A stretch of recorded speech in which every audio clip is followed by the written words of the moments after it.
U.S. and Brazil launch talks to resolve tariff dispute.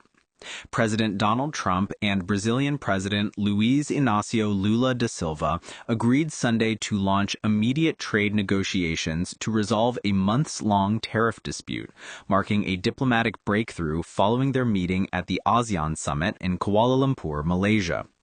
Trump expressed optimism about reaching quick agreements with Brazil, telling reporters the two leaders get along very well and that we should be able to make some pretty good deals for both countries. Lula emphasized there was no reason for having any kind of conflict between the nations and expressed hope of soon announcing good news. Formal negotiations launched. Senior trade negotiators from both countries convened Sunday evening to begin formal discussions, with U.S. Trade Representative Jamieson Greer and Secretary of State Marco Rubio meeting with Brazilian Foreign Affairs Minister Mauro Vieira and Deputy Minister of Development, Industry, Trade and Services Marcio Rosa.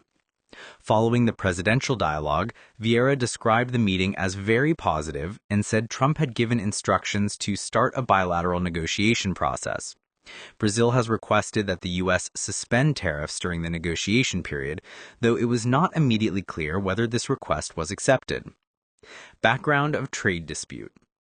The diplomatic push comes after Trump imposed punitive 50% tariffs on most Brazilian imports in early August, escalating from the original 10% rate.